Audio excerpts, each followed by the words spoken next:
Welcome back to the Design Make Play show. My name's Siri Jones with Zen Maker Lab, and in today's interview segment, we're going to introduce some of our own staff here and talk a little bit about our Design Make Play program this fall. So it's starting not this coming week, but the week after, and it's September 22nd, I believe that is, and it's going to be running on Tuesdays, Wednesdays, Thursdays, Fridays, and Saturdays. And it's a really cool program. So I'm just going to say a few words about that in a minute. But first, I want to introduce our guest today.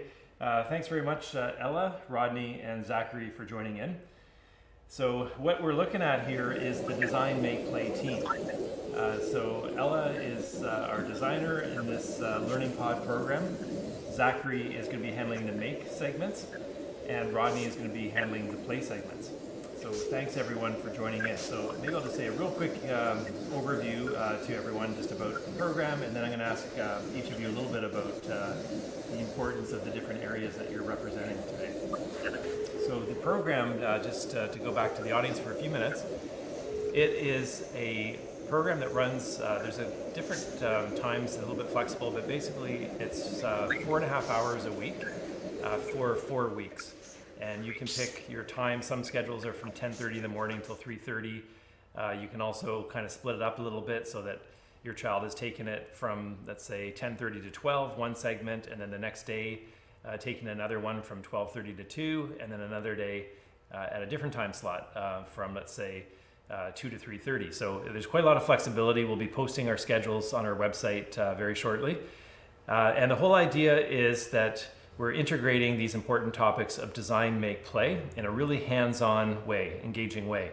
Everyone will have the Design, Make, Play pack, a physical kit that includes some sports equipment. I'll get more into that in a minute, as well as an electronics kit and some art and design materials. So I don't want to keep you all waiting, so let me get right into asking you a few questions. So I'll start with design for the Design, Make, Play Learning Pod. Ella, do you want to just mention a little bit about your background?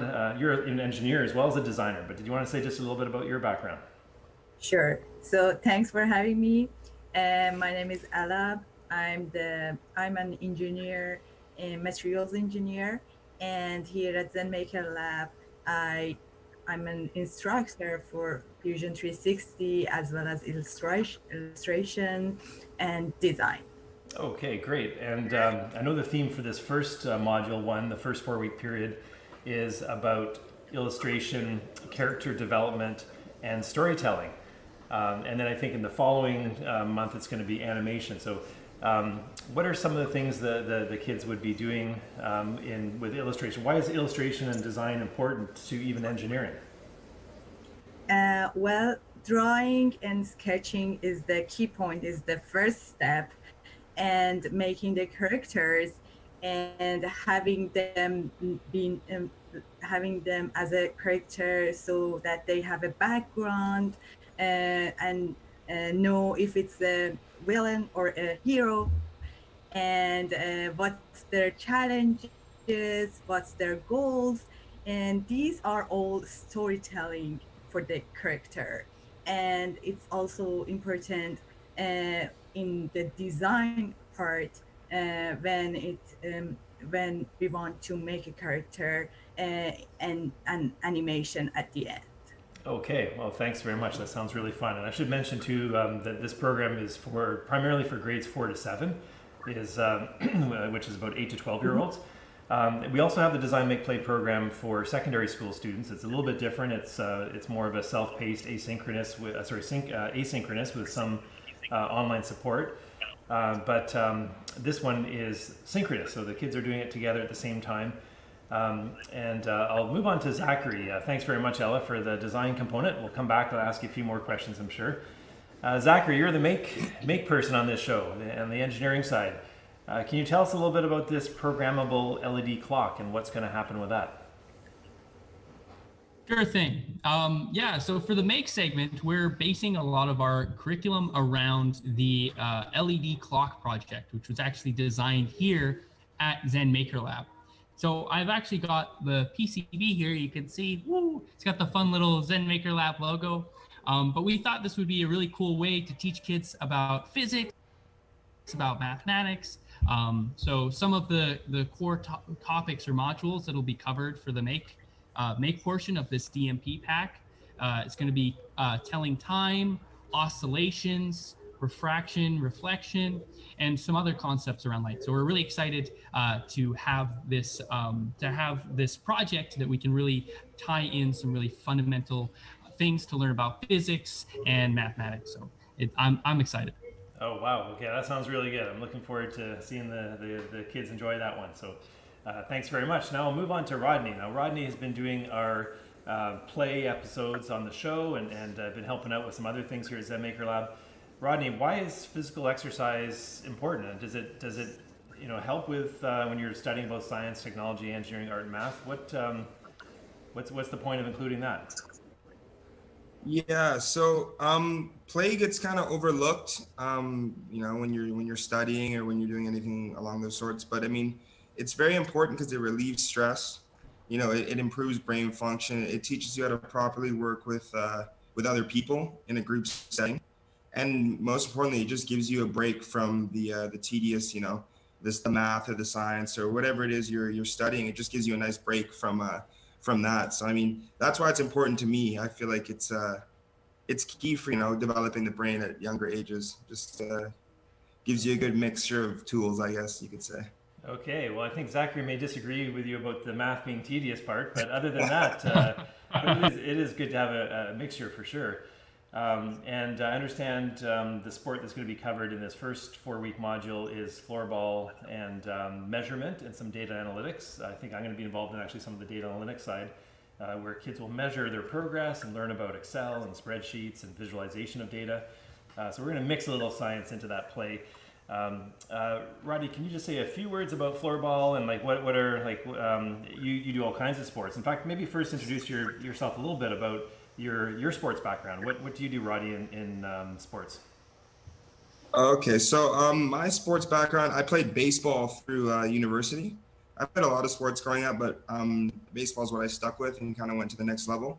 So I played 2 years at Douglas College, and I played 2 years at Mayville State, which is in North Dakota. And then this previous year before COVID hit, I was in Toronto at Seneca, still playing baseball. So yeah, I've been all over the place, just with that one sport. So that's kind of my that would be like my main area, I guess, my expertise. But yeah, I know tons of sports, any sport I probably played. So okay, well that's pretty cool. So the kids will get training from an expert. It won't just be someone that's kind of picking up on the side. You're the real deal. So, and I guess you've taught kids before. You enjoy teaching kids and getting them active with sports. Yeah. I've taught baseball for maybe three summers. Every time I come back from school, I'm usually doing baseball camps and stuff like that. So it's a passion of mine. It's something I enjoy. So okay, well, sounds really good. Now I'm just going to talk a little bit to Zachary about the format of this thing. So I understand you're going to be the instructors, the three of you. Zachary, you'll be doing live stream from Zen Maker Lab headquarters, the studio. It'll be a small group of kids, maximum 6 kids. We're in sort of a learning bubble where we're trying to encourage just like families with a couple of kids and their friends, so that we're making sure that we're socially distanced and all that. But then you can also start a learning hub in a different location. How does can you say a little bit more about that approach? Yeah, sure.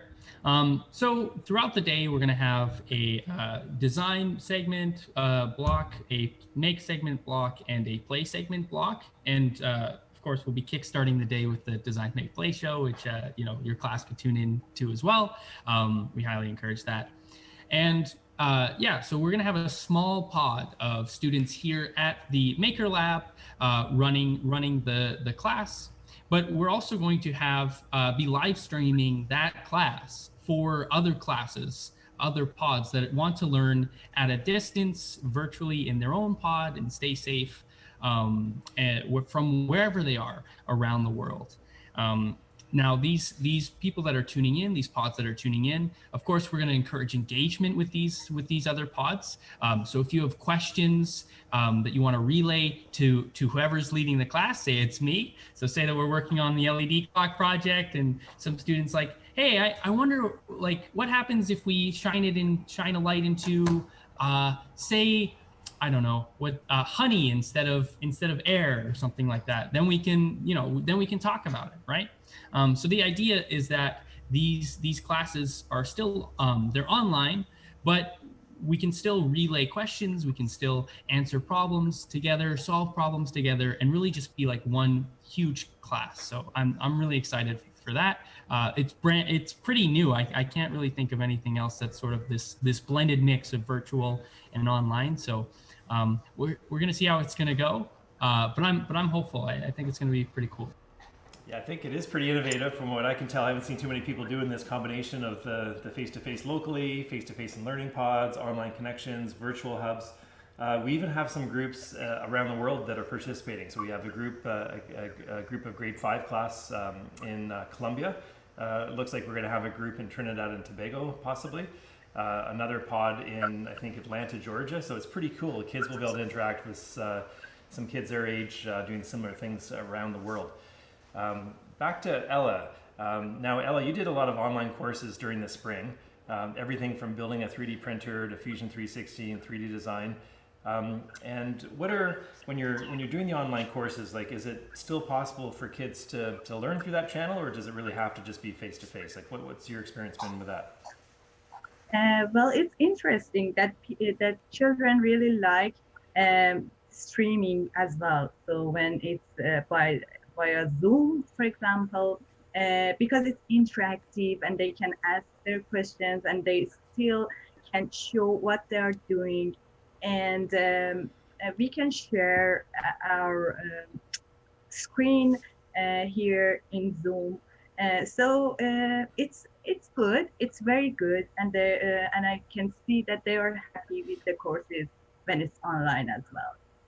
Okay, yeah. So once again, we're going to use a combination of the live stream and Zoom, and then those that happen to live locally in Vancouver can register for our small face-to-face kind of cohort group that's going through.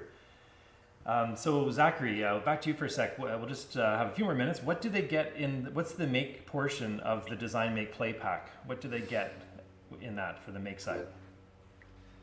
Okay, that's a good question. Yeah, so we're going to have all the components that you need to actually construct your very own LED clock. So this thing's pretty cool. We're going to be using an LED strip, and we're going to be using reflection and refraction to actually shine this light. We're going to be directing it and changing the direction of the light. Using some really cool little acrylic pieces. And through learning that, we'll also have to program these guys. So I held up this board earlier, and you'll notice that there's a small little component on there. This is actually a microcontroller. So we're gonna have to do a little bit of programming to actually program this microcontroller. And in that pack, we also have some challenges. We've got like this little booklet that we've put together regarding challenges in some of the coding portions and regarding how to actually program it and telling time. One thing that I'm really excited about is actually the modulo or modulus operator, because that's something that's really, I feel like that's kind of, it's taught in schools, but it's not, like, you know, if you ask somebody, you know, what the modulus is, the average student, they usually don't know, because it's not really gets a lot of focus. But one of the booklets that we're including with this LED clock project really focuses on the modulus, because it's used a lot in programming. So it's actually very important for programming. Okay, sounds good. We're just running out of time here, so maybe just one last quick comment from each of you of one tip that you would give students out there, how to stay active, how to keep their learning going throughout, you know, some of these challenging times with the pandemic going on. Any final words of wisdom from each of you? How about Ella first? Well, I would say we are here to help you in this pandemic, and we have lots of courses and also the live show. Just join us. Okay, that sounds very good. How about you, Rodney? What would you recommend kids? How can they stay active? I would say make sure you guys get up, get outside, connect with your friends. Even though you're stuck inside on a computer in front of these live streams, make sure you take the time to get outside, some fresh air. So. Okay, all right. Keep that in perspective. That sounds good. Thanks, Rodney. And finally, Zachary, what's your final words of wisdom? pull things apart. Okay, explore, figure out how they work. Sometimes you can even figure out how to put them back together again, right? Yeah, that's something that Grace Hopper did quite a bit. So she's in our engineering tributes. She was one of the most influential software engineers for her time. And as a kid, she used to pull apart her electronic clocks and things all the time. So that's how she learned to be a maker. Oh, cool. Okay, well, thanks to Ella, Rodney, and Zachary, our 3 core Design Make Play instructors for upcoming Learning Pod program, Design Make Play here at Zen Maker Lab. Really excited to get it started. We got some good groups of kids already ready to go in some classes. So thanks for joining us, and thanks everyone in the audience today for joining us in the Design Make Play show. That was an overview of our instructors for our Design Make Play Learning Pod program. It starts on Tuesday, September 22nd, and you do need to get some supplies for this, the Design Make Play pack, and so it will be important that you get registered next week so there's enough time for you to get the supplies that you need for this really innovative program that we're really excited to be starting very shortly. Once again, it's for grades 4 to 7, the one that is synchronous, so doing it together. But there's some flexibility of which time slots you pick. And then we also have a grade 8 to 12 one that is asynchronous. You can do it self-paced. You can fit it in with one of your secondary school courses. So it's great for teachers in a school, a design course, or a make engineering or math course, or a physical education course. So we'll have a little bit more details, I think, next week for more of our secondary school program. Thanks for joining us today on the Design Make Play show. We started a little bit late today. We're ending a little bit late today, but we're pleased that you joined us, and we will see you all Monday morning. Have a good rest of the day and have a nice weekend.